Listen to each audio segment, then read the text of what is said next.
will be involved in manufacturing of input. A will manufacture the input. B will manufacture the output. For B to manufacture the output, B needs the input. So in order to manufacture an output, division B needs an input. So division B is in a need of input. Division B needs input. So division B ki inputs venom. So what they will do appadina, they will purchase, division B purchase the input from the division A. So division B purchases input from the division A. Division B enna பண்ணுவாங்க அப்படினா, they will purchase inputs from division A. So இதுதான் வந்து process. So நாம பார்த்தீங்க அப்படின்னா இப்போ நாம என்ன ஆகும் அப்படின்னா, இப்போ ஏபிங்கிறது it's a separate entity. So அந்த செப்பரேட் என்டிட்டியில் பார்த்தீங்க அப்படின்னா we have two divisions. Division A இருக்கு, டிவிஷன் B இருக்கு. டிவிஷன் A என்ன பண்ணுவாங்க அப்படின்னா, they will manufacture input. Division B will manufacture output. For manufacturing an output, division B needs an input. In order to buy an input, what division B will do அப்படின்னா, division B will buy an input from the division A. இந்த மாதிரி A கிட்ட இருந்து B வந்து என்ன பண்ணுவாங்க அப்படின்னா, B வந்து A கிட்ட இருந்து பர்ச்சேஸ் பண்ணுவாங்க. இந்த மாதிரி division B வந்து division A கிட்ட இருந்து பர்ச்சேஸ் பண்றாங்க அப்படின்னா, அப்ப அந்த டைம்ல division A fix பண்ற price, the price which is fixed by division A. Division A fix பண்ற price. So fixed price. So what will do அப்படின்னா, division A fixes price for an input for division B. So free ஆவாங்க. division A வந்து ஒரே company தான, ஃப்ரீயா தர மாட்டாங்க. division A வந்து free input வந்து ஃப்ரீயா தர மாட்டாங்க. division A என்ன பண்ணுவாங்க அப்படின்னா, they will charge a price. So input க்கு price charge பண்ணுவாங்க. That price is called as transfer pricing. So இந்த மாதிரி ஒரு டிபார்ட்மெண்ட் இன்னொரு டிபார்ட்மெண்ட்டுக்கு இன்புட் ட்ரான்ஸ்ஃபர் பண்ணும்போது அந்த டிபார்ட்மெண்ட் சார்ஜ் பண்ற பிரைஸ் தான் வந்து transfer pricing. So transfer price எனக்கு clear ஆக்கா?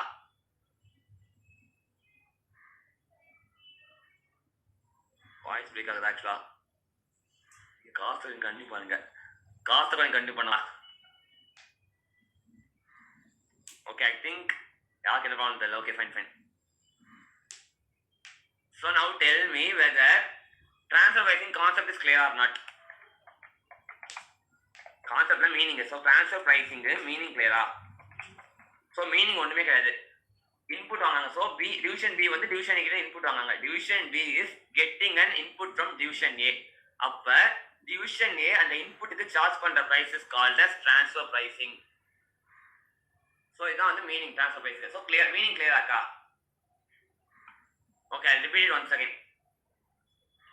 So it's a simple process. ஒண்ணுமே இல்ல, சாதாரண கம்பெனி நடக்கிற விஷயம் தான். What is the process அப்படின்னு பாத்தீங்கன்னா, there's a company called AB Limited. In AB Limited, we have two divisions.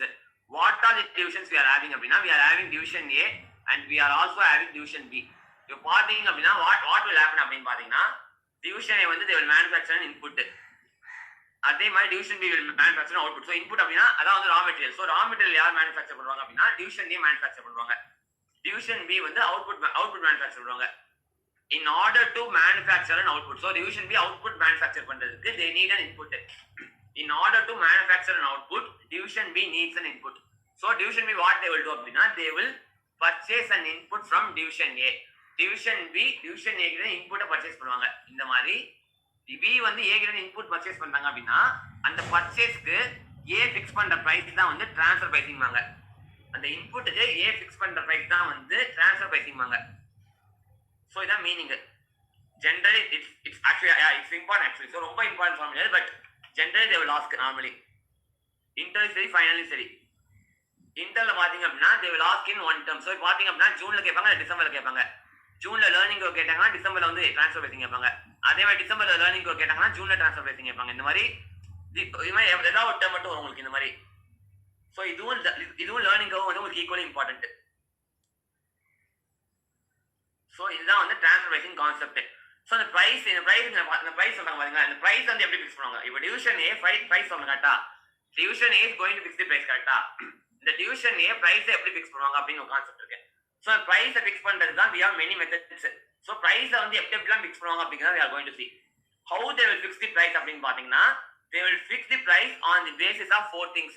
So நாலு விஷயத்தை பேஸ் வச்சு பிரைஸ் ஃபிக்ஸ் பண்ணுவாங்க. Division A will fix the price on the basis of four things. So four pricing methods இருக்கு. So நீங்க transfer பிரைசிங்னா price fix பண்றீங்க அப்படின்னா, அந்த பிரைஸை fix பண்றதுக்கு you have four methods. Method number 1 என்னது அப்படின்னு பாத்தீங்கன்னா, you have method number 1 called pricing based on cost. First வந்து பாத்தீங்க அப்படின்னா pricing based on cost. So நீங்க காஸ்ட்டை பேஸ் பண்ணி பிரைஸ் ஃபிக்ஸ் பண்ணுவீங்க. you will fix the price on the basis of cost. Cost base பண்ணி நீங்க பிரைஸ் ஃபிக்ஸ் பண்றீங்க அப்படின்னா அததான் வந்து பிரைசிங் பேஸ்ட் ஆன் காஸ்ட்மாங்க. சோ காஸ்ட் குள்ளே you have 4 bifurcations. காஸ்ட் குள்ளே you have 4 classification.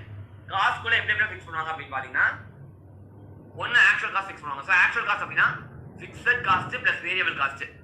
Actual cost is nothing but fixed cost plus variable cost. ஒன்னு ஆக்சுவல் காஸ்ட் அப்படி ஃபிக்ஸ் பண்ணுவாங்க. அப்படி இல்லையா உங்களோட fixed cost plus variable cost plus certain percentage of profit. So fixed cost variable cost plus certain percentage of profit. இந்த மாதிரி cost specially fix பண்ணுவாங்க price. அதே வேற எப்படி பிரைஸ் ஃபிக்ஸ் பண்ணுவாங்க அப்படின்னா பேஸ்ட் ஆன் ஸ்டாண்டர்ட் காஸ்ட். உங்க இண்டஸ்ட்ரியில எப்படி ஃபிக்ஸ் பண்ணுவாங்க பாருங்க. சோ உங்க standard cost is nothing but industry cost. உங்க இண்டஸ்ட்ரியில காஸ்ட் எப்படி ஃபிக்ஸ் பண்றாங்களோ அந்த மாதிரி ஃபிக்ஸ் பண்ணுவாங்க. Standard cost is nothing but an industry cost. So உங்க இண்டஸ்ட்ரியில பிரைஸ் எப்படி ஃபிக்ஸ் பண்ணுவாங்களோ அந்த மாதிரி ஃபிக்ஸ் பண்ணுவாங்க. அதே மாதிரி மார்ஜினல் காஸ்ட். மார்ஜினல் காஸ்ட் அப்படிங்கிறது இங்க வேற மீனிங். சோ மார்ஜினல் காஸ்டிங் அப்படின்னா இங்க வந்து variable cost meaning.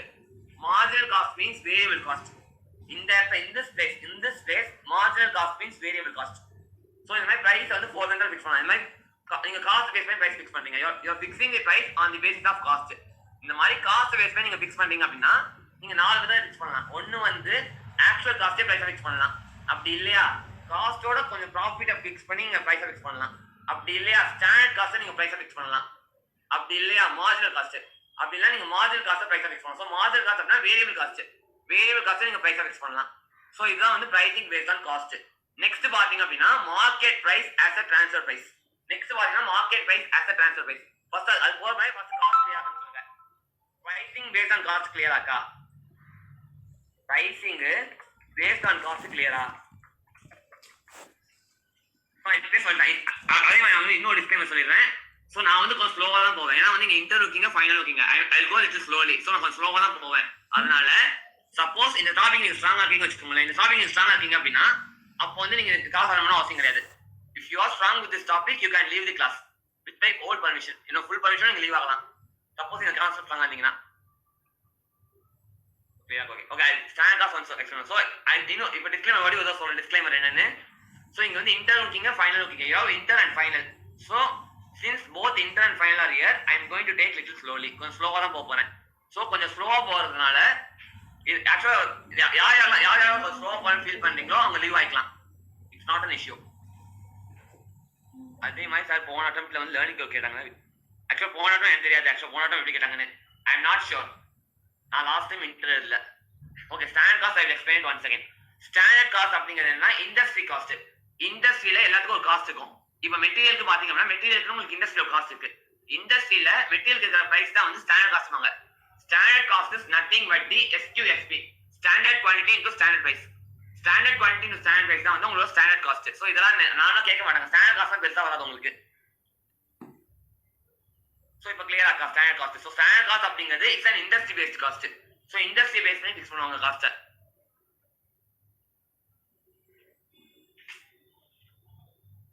Tell me whether this is clear or not.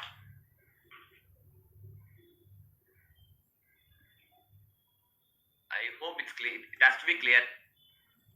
Okay, fine. So next பார்த்தோம் அப்படின்னா நெக்ஸ்ட் வந்து market price as transfer price. ரொம்ப ரொம்ப ரொம்ப சிம்பிள். உங்க மார்க்கெட் பிரைஸ் என்னவோ அந்த மார்க்கெட் பிரைஸ் அப்படியே ஃபிக்ஸ் பண்ணுங்க. அவ்வளவுதான். உங்க மார்க்கெட் பிரைஸ் என்னவா இருக்கோ அதை அப்படியே ஃபிக்ஸ் பண்ணுங்க. அதான் market price as transfer price. அதே மாதிரி நெகோஷியேட்டட் பிரைசிங். நெகோஷியேட்டட் பிரைசிங் அப்படின்னா இந்த நெகோஷியேட்டட் பிரைசிங் அப்படிங்கிறது இன்டர் லெவல்ல இம்பார்ட்டன்ட் கிடையாது. இந்த நெகோஷியேட்டட் பிரைசிங் கான்செப்ட் இன்டர் லெவல்ல அந்த அளவுக்கு இம்பார்ட்டன்ட் கிடையாது. ஃபைனல் லெவல் தான் கொஞ்சம் இம்பார்ட்டன்ட் நெகோஷியேட்டட் பிரைசிங்கிறது. சோ நெகோஷியேட்டட் பிரைசிங் அப்படின்னா நீங்க வந்து நெகோஷியேட் பண்ணுவீங்க. சோ நெகோஷியேட் அப்படின்னா என்ன? சோ நீங்க வந்து இப்போ வந்து நீங்க சொல்லுங்க. இப்போ எக்ஸாம்பிள் வந்து டிவிஷனே சொல்லுவாங்க. So for example negotiated pricing example நான் சொல்றேன். I tell you an example. So division என்ன சொன்னாங்க அப்படின்னா division A is ready to fix a price of ₹500. So division A வந்து ₹500 ஃபிக்ஸ் பண்ண ரெடியா இருக்காங்க. But division B wants the goods for ₹400. So division A என்ன பண்ண போறாங்க அப்படினா division A is going to sell at ₹500. division A வந்து 500 செல் பண்ண போறாங்க. But division B wants to buy at 400. division B 400 by பண்ணனும் நினைக்கிறாங்க. இப்போ ரெண்டு பேரும் பிரச்சனை வருது. கரெக்ட்டா? இந்த மாதிரி பிரச்சனை வருது அப்படினா நெகோஷியேட் பண்ணுவாங்க. நெகோஷியேட் பண்றது அப்படினா பேரம் பேசுவாங்க. சோ பேரம் பேசுவாங்க பாத்தீங்க. அதுதான் இப்போ B யும் A யும் என்ன பண்ணுவாங்க அப்படினா division A யும் division B யும் சேர்ந்து பேரம் பேசுவாங்க. சோ நீங்க எந்த பிரைஸ் ஃபிக்ஸ் பண்ணலாம்? டவுன் ஆஃப் 450 ஃபிக்ஸ் பண்ணிடலாம். இந்த மாதிரி ரெண்டு பேர் சேர்ந்து பேரம் பேசுவாங்க. இந்த மாதிரி பேரம் பேசுறது தான் வந்து நெகோஷியேட்டட் பிரைசிங் வாங்க. நெகோஷியேட்டட் பிரைசிங் அப்படின்னா you will negotiate the price. So ரெண்டு பேருக்கு நல்ல ஒரு மியூச்சுவல் அண்டர்ஸ்டாண்டிங் இருக்காது. பட் அந்த டைம் நீங்க என்ன பண்ணுவீங்க அப்படின்னா A is saying 500, B is saying 400. So நீங்க ரவுண்ட் என்ன பண்ணலாம், ரெண்டுக்கும் மிடில் என்ன இருக்கு 450யா, ரவுண்டா 450 ஃபிக்ஸ் பண்ணிடலாம். சோ இதான் நெகோஷியேட்டட் பிரைசிங். சோ நெகோஷியேட்டட் பிரைசிங்ல ஒண்ணுமே இல்ல, ரெண்டு பேரும் வந்து பேசி முடிவு எடுக்கிற பிரைஸ். சோ ரெண்டு பேரும் பேரம் பேசுவாங்க. சோ ரெண்டு பேரும் பேரம் பேசி முடிவு பண்ற பிரைஸ் தான் வந்து நெகோஷியேட்டட் பிரைசிங். ஃபோர்த் பாத்தீங்க அப்படின்னா pricing based on opportunity cost. ரொம்ப ரொம்ப ரொம்ப ரொம்ப இம்பார்ட்டன்ட் இது. ஆப்பர்ச்சுனிட்டி காஸ்ட் உங்களுக்கு இன்டர்லயும் சரி ஃபைனலும் சரி இம்பார்ட்டன்ட். ஆப்பர்ச்சுனிட்டி காஸ்ட் அப்படிங்கிறது என்னதுன்னா, for example I tell you. So pricing based on opportunity cost. So pricing based on opportunity cost. Opportunity cost அப்படிங்கிறதுனா it's a cost foregone. So இப்போ opportunity cost is nothing but the value of the goods foregone. So இப்போ பாத்தீங்க அப்படின்னா நீங்க என்ன பண்றீங்க, for example இப்போ நீங்க என்ன பண்றீங்கன்னா டிவிஷன் A பாத்தீங்க அப்படின்னா let us assume that division A ல பாத்தீங்க அப்படின்னா டிவிஷன் A ஓட கெபாசிட்டி வந்து உங்களுக்கு 5000 யூனிட்ஸ் தான். டிவிஷன் A ஓட கெபாசிட்டி பாத்தீங்க அப்படின்னா 5000 யூனிட்ஸ் தான். Division A can be able to produce only 5000 units. Division A ஓட capacity 5000 units தான். ஆனா இந்த 5000 என்ன பண்றாங்க அப்படின்னா 5000ல வந்து 3500 units they are supplying to the outside suppliers. They are supplying it to the outside suppliers.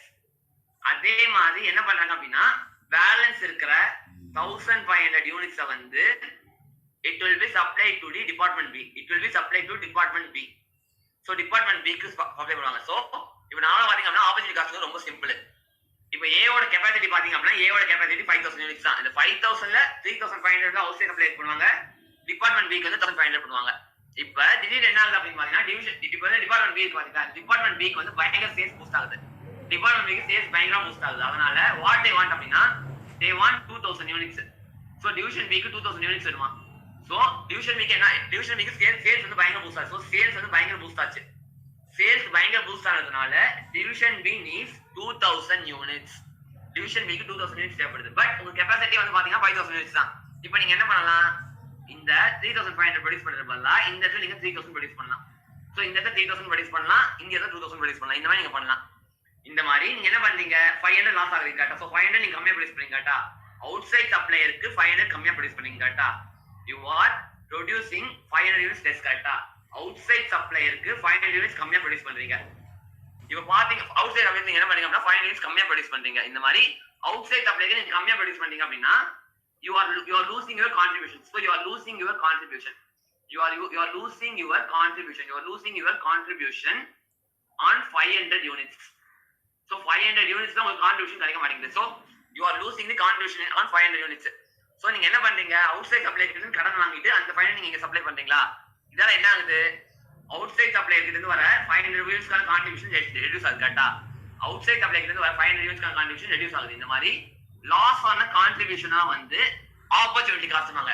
இந்த மாதிரி இந்த நீ பிரைஸ் எப்படி ஃபிக்ஸ் பண்ணுவீங்க அப்படின்னா பிரைஸ் வந்து நீங்க வேரியபிள் காஸ்ட் ஃபிக்ஸ் பண்ணுவீங்க. You will fix variable cost. Variable cost நீங்க எதை சேர்த்து ஃபிக்ஸ் பண்ணுவீங்க அப்படின்னா plus opportunity last. So variable cost plus opportunity lost. So opportunity lost என்ன, நீங்க வந்து 500 units செல் பண்ணும்போது கரெக்ட்டா அவுட் சைட் சப்ளையருக்கு நீங்க 500 வந்து சாக்ரிஃபைஸ் பண்றீங்க. For your department B you are sacrificing 500 units that is to be sold to the outside suppliers. outside supplierக்கு செல் பண்ண வேண்டிய additional 500 units நீங்க சாக்ரிஃபைஸ் பண்றீங்க. அந்த சாக்ரிஃபைஸ் பண்றதுனால உங்களுக்கு போற கான்ட்ரிபியூஷன் நீங்க பிரைஸ் ஃபிக்ஸ் பண்ணுவீங்க. This is called as opportunity cost. So the opportunity cost clear ஆக்கா. Yes, final key important. Yes, final they will ask one 8 mark question. Minimum பாத்தீங்க அப்படினா ஒரு 8 markல 16 mark கேட்பாங்க ஃபைனல்ல பாத்தீங்கன்னா. In final they may ask from 8 marks to 16 marks. So கொஞ்சம் wait ஆன topic தான் இது. எல்லா அட்டெம்ப்டும் கேட்பாங்க. Surely they will attempt that. They will ask at least for 8 marks. At least 8 marks கேட்பாங்க ஃபைனலுக்கு. Actually அட்டெம்ப்ட் பண்ணா உங்களுக்கு யூஸ்ஃபுல் தான் actually. So opportunity cost clear ஆக்கா. Tell me whether opportunity cost is clear or not. Okay. Actually, faster for now. Okay, fine. So I'll tell you once again. Okay. I'll explain you once again. So opportunity cost அப்படிங்கிறது ஒண்ணுமே இல்ல. இப்போ நாம பாத்தீங்க அப்படின்னா A ஓட capacity பாத்தீங்க அப்படின்னா A will be able to produce only 5000 units. A ஆல வந்து உங்களால 5000 units ப்ரொடியூஸ் பண்ண முடியும். அந்த 5000 எப்படி பிரிச்சு கொடுக்குறாங்க அப்படின்னா they are supplying 3500 units to the outside suppliers and 1500 units to the department B. இப்போ திடீர்னு என்ன அப்படின்னா திடீர்னு டிபார்ட்மெண்ட் B க்கு சேல்ஸ் பூஸ்ட் ஆயிருச்சு. Sales has been boosted for department B. Department பிக்கு சேல்ஸ் பூஸ்ட் ஆனதுனால நீங்க என்ன பண்றீங்க அப்படின்னா எக்ஸ்ட்ரா 500 சப்ளை பண்ணுவீங்க. சோ இப்போ என்ன ஆச்சு அப்படின்னா டிபார்ட்மெண்ட் சேல்ஸ் பூஸ்ட் ஆகும். சோ சேல்ஸ் பூஸ்ட் ஆனதுனால they need additional 500 units. Department B needs additional 500 units. இந்த additional 500 units நீங்க எங்க எடுப்பீங்க? இங்க நீங்க சாக்ரிஃபைஸ் பண்ணுவீங்க. நீங்க என்ன பண்ணுவீங்க அப்படின்னா இந்த இடத்துல வந்து you will sacrifice 500. So 500 sacrifice பண்ணுவீங்க இந்த இடத்துல. இந்த இடத்துல 500 sacrifice பண்ணிட்டு அந்த 500 வந்து நீங்க கொடுப்பீங்க. சோ இப்படிதான் நீங்க பண்ணுவீங்க. இங்க நீங்க sacrifice நீங்க என்ன பண்றீங்க? அவுட்சைட் சப்ளைக்கு 500 நீங்க sacrifice பண்றீங்க. You are sacrificing rupees 5 units கரெக்ட்டா? நீங்க sacrifice பண்ற யூனிட்க்கு வர கான்ட்ரிபியூஷன் தான் வந்து opportunity loss. Opportunity loss is nothing but the contribution you are deriving for the sacrificed units. நீங்க sacrifice பண்ற யூனிட்க்கு வர கான்ட்ரிபியூஷன் தான் வந்து opportunity loss. சோ இதான் வந்து opportunity loss பாங்க.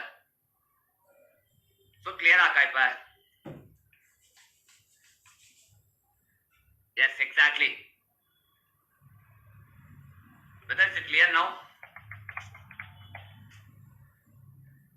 opportunity cost வந்து ஒண்ணுமே இல்ல. சோ நீங்க வந்து சாக்ரிஃபைஸ் பண்றீங்க. நீங்க சாக்ரிஃபைஸ் பண்றதுனால உங்களுக்கு ஃபிக்ஸ் பண்ற காஸ்ட் தான் வந்து opportunity cost.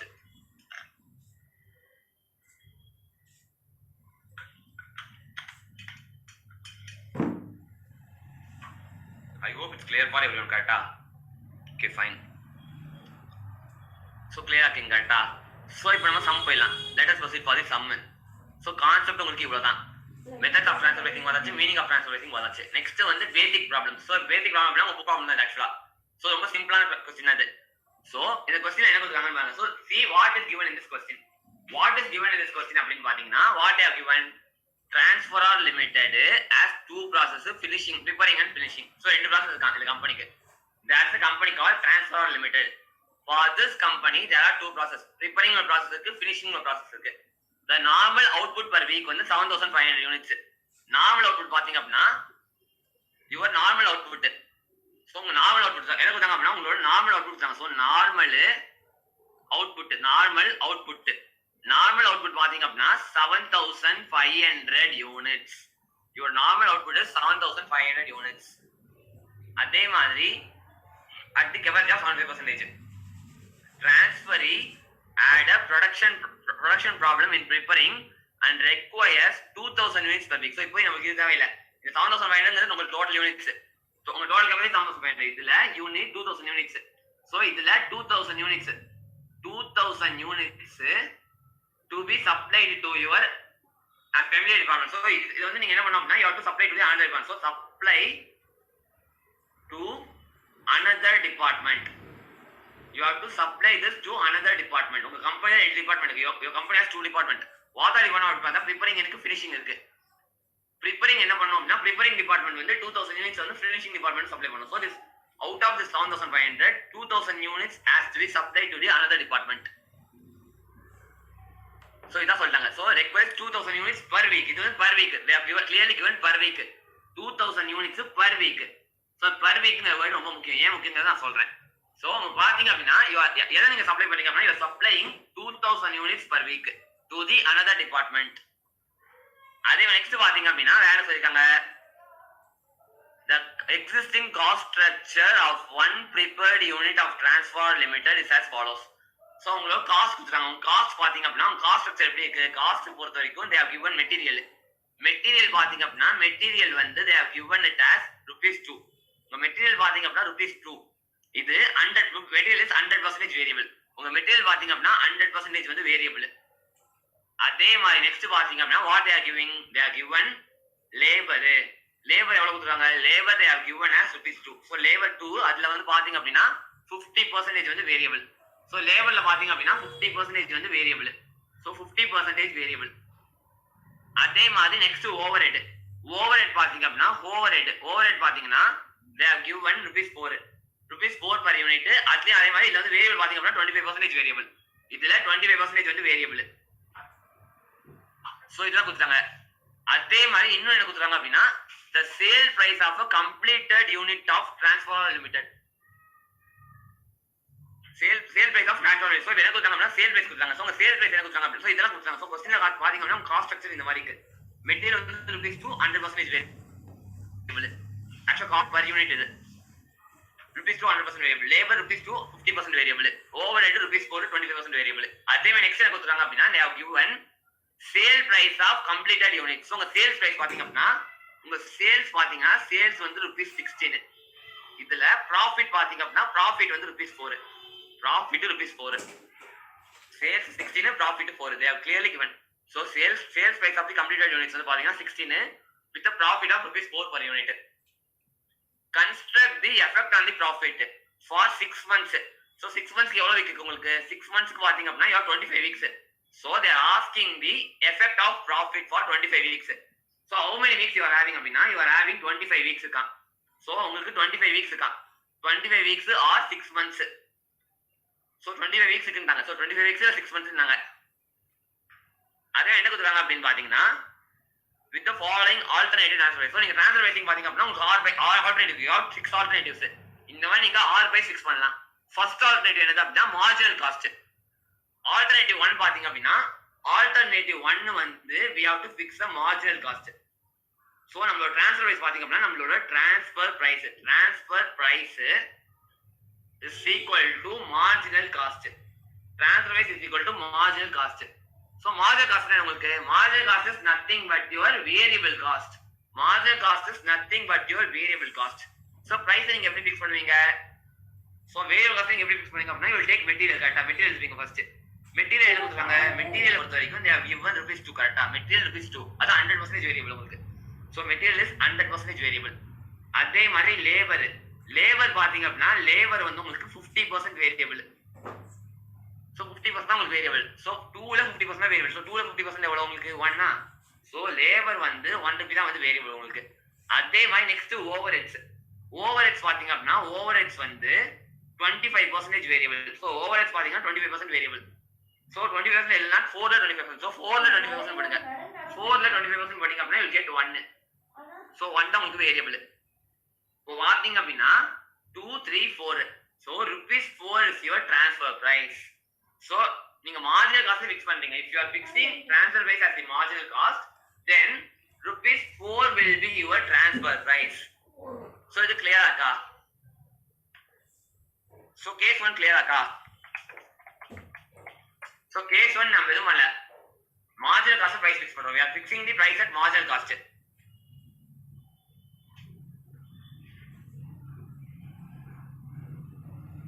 Tell me whether case 1 is clear or not. So case 1 ஒண்ணுமே கிடையாது. உங்க transfer price என்னன்றாங்கன்னா marginal cost ன்றாங்க. marginal cost is nothing but variable cost. So variable cost add பண்ணுங்க, அதான் உங்க ஆன்சர் முடிஞ்சது. First one ரொம்ப simple to be honest. Clear கரெக்ட்டா? Okay fine. So it's clear கரெக்ட்டா? Okay fine. So it's clear for everyone. Very good. Okay fine. Okay fine. So I think it's clear for everyone. So இல்ல யாரும் doubt இருக்காதுன்னு நினைக்கிறேன். Basic thing தான். Second பாத்தீங்க அப்படின்னா second வந்து உங்க ட்ரான்ஸ்ஃபர் பிரைஸ் என்ன பாருங்க. கேஸ் 2 என்ன சொல்றாங்க அப்படின்னா கேஸ் 2 பொறுத்த வரைக்கும் உங்க ட்ரான்ஸ்ஃபர் பிரைஸ் என்ன சொல்றாங்க அப்படின்னா transfer price is equal to marginal cost plus 25%. Transfer price is equal to marginal cost plus 25%. Marginal cost plus 25% தாங்க. So marginal cost plus 25% தான். So marginal cost plus 25%. Case 2ல பாத்தீங்கன்னா transfer price equal to marginal cost plus 25%. So marginal cost எவ்வளவு உங்களுக்கு? உங்களுடைய marginal cost வந்து rupees 4 கரெக்ட்டா? your marginal cost is rupees 4. இதான் வந்து உங்க marginal cost. So MC னா marginal cost. marginal cost rupees 4. இது plus 25%. So 4 plus 25% எவ்வளவு? Just a minute. So 5. So 4 plus 25% 5 உங்களுக்கு. So பாத்தீங்கன்னா your price is rupees 5. So உங்க transfer price பாத்தீங்க அப்படின்னா rupees 5. So if one transfer price பாத்தீங்கன்னா rupees 5 யா? இப்ப they are not only asking your transfer price. What they are asking question so read the question clearly. Question என்ன சொல்றாங்கன்னு பாருங்க. Construct the effect on the profits. உங்க இந்த மாதிரி நீங்க transfer price change பண்றீங்க. இந்த மாதிரி நீங்க transfer price change பண்றதுனால உங்க profit எப்படி பாதிக்கப்படும்? How will your profit will get affected அப்படிங்கறத பார்ப்போம். So உங்க profit உங்களுக்கு வந்து எக்ஸ்ட்ரா எவ்வளவு கிடைக்குது? So extra profit எவ்வளவு கிடைக்குது? Asking extra profit. So extra profitங்கிறது ஒண்ணுமே கிடையாது. உங்க extra profit எவ்வளவு உங்களுக்கு? So இப்போ என்ன பண்றீங்க? transfer price எவ்வளவு? 5 ரூபாய். உங்க transfer price வந்து 5 ரூபாய் கரெக்ட்டா? உங்க transfer price வந்து 5 ரூபாய். உங்களுக்கு பேஸ் என்னது? பேஸ் வந்து 4 ரூபாய். This is your base. So